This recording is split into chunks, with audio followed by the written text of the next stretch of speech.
just don't know what direction they got from the city on their scope. Okay. So, Supervisor Delbert. Oh, I'm done. Thank you, Mr. Chair. Mr. Sanford, we have water districts that are under moratoria in this area. Who makes that call?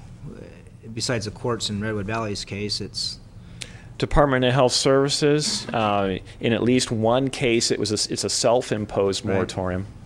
So Department of Health Services, DHS for short, had a document that was out several years ago, and then an update of that. It's in albeit draft form, but that's out too. Wouldn't that encompass the bulk of the information as far as what rights and what water is available for this area? I think it will cover about maybe 40–50% of the, in terms of the information there, but where it unfortunately, and I'm not surprised, it does not cover, for example, is groundwater and characterizing the groundwater basin. That's not under the state's purview. Not yet. So they're trying, but they're it's not trying. there yet. Yes, they are. So I mean, but that's one thing that the water supply study will address, and could be a very big component of in the future here. Groundwater basin studies are very, very expensive undertakings, are they not? They certainly can be, and if we had, if we're going to do it right, they're huge. If we were going to do it right, They're well, not we've had on the books. $24,000 studies. I'm sorry. They're not $24,000 studies. Typically not. Okay. City of Ukiah has their studies as well that relate to the city's water supply that they just concluded, correct? They have done some work, absolutely. And the MSR process, although it deals with a lot of non-water issues such as budgets and boards and more administrative political issues, it also deals with rights and availability and prospects and other issues as well. Is that correct as well? It certainly, if at least if it's done right. If it's done the right, caveat to all this stuff. And I would also say that I think the MSR, it's at a more cursory level. Kind of a program level, maybe. Until I see one of these, it's possible, perhaps. Okay. My concern here is obviously severalfold. First of all, to me, this was an issue with the first draft UVAP, EIR, and it was clearly not done well at all. Everybody, was, without maybe a couple of exceptions, recognizes that. When this was redone, when the scope was reworked, this should have been part of that scope. A water study should have been part of this. And for Leonard Charles to come back and say, well, I have water study light, well, that doesn't work for me.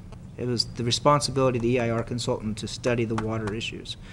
Clearly, that was not an unknown that was going to be a problem or an issue in this valley. And so the expectation was that it should have been part of this.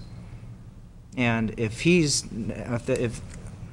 Leonard Charles and Associates is now coming back and saying, well, we're only going to do a cursory review of that, I don't accept that one. I think that's their responsibility. That said, I'm having a real hard time spending $100,000 on what's already there as far as information is concerned. And when I look at $3,300 to look at past rainfall records, well, give me 10 minutes on the net and I can get that for you. $17,000 to look at the two documents that you and I just talked about, Mr. Sanford, the DHS study and the city's urban water management plan. And there's enough information that I think is out there that they're going to take a look at, discern, and look at the rainfall records. And it doesn't take, I wouldn't think, a whole lot of brain power to figure out whether or not there's water, where it is, if there's not enough of it, where do we capture it, and take a look at it from a program level. This is not a project study, this is a program study. And if it was a project study, I'd feel differently, but it's not. That'll come later, that's not going to get skipped over. But when I see the statements in the scope that says, we have assumed that this information will be provided in digital format by DPH, Department of Public Health, We have assumed that the information will be provided by DPH in digital format, and ag pumping and will be estimated from information readily available to the public. I just don't see where this 100 grand is going to get us anywhere further for what our purposes are in this program EIR than if we took some of this money and assisted the local water districts in getting real good quality MSRs done. To me, that's probably a bigger bang for our buck, because if they're good, again, quality MSRs, not only are we going to get through that process with LAFCO and those districts, but we also get the information we need for this level of a study. Now, we can study the heck out of this thing and do a project level water study, but I don't think that's appropriate for us at this stage in this game, and in knowing that's going to come later. I'm having a hard time dumping 100 grand into supplementing a contract that should have had this covered to begin with. Thank you, Mr. Chair. Mr. Pinchers, before I go to you, looks like there's some concern here. Not concerned, just hoping to respond to some of this. A couple of things. In terms of what was in the original contract with Leonard Charles and Associates, that was a couple years ago. It is my sense that he responded to the scope of work that was put forward by the staff at that point, which was Pam Townsend. I can't tell you what it would have looked like to me at that point. I can tell you now, from my vantage point of 2 years of dealing with this process, and I certainly would have recognized where the shortcomings were at the time. I think there was a sense on staff's part that it was kind of just rolling over and, picking up where they had left off. And it was only after we got into the process that it was clear that, no, that wasn't good enough. Certainly clear to me. I can't speak to anything else. So it was not covered in the original contract. I can't lay it at the contractor's doorstep only, because I think that he was responding to the scope of work as it was put out at that point.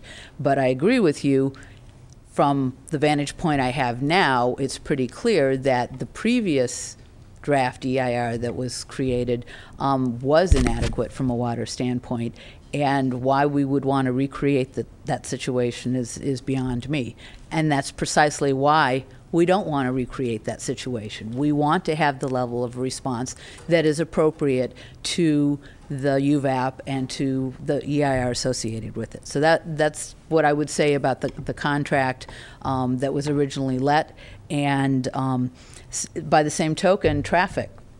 Obviously, everyone knew that we needed to study traffic. There was nothing in that contract that addressed traffic analysis or anything else. The assumption that was made is somewhat the assumption you're asking us to make again, which is that the information would somehow appear from other processes that were in place. That turned out to be an erroneous assumption, because it wasn't moving forward, the timeframes didn't match, and ultimately the information needed to be tailored specifically to UVAP.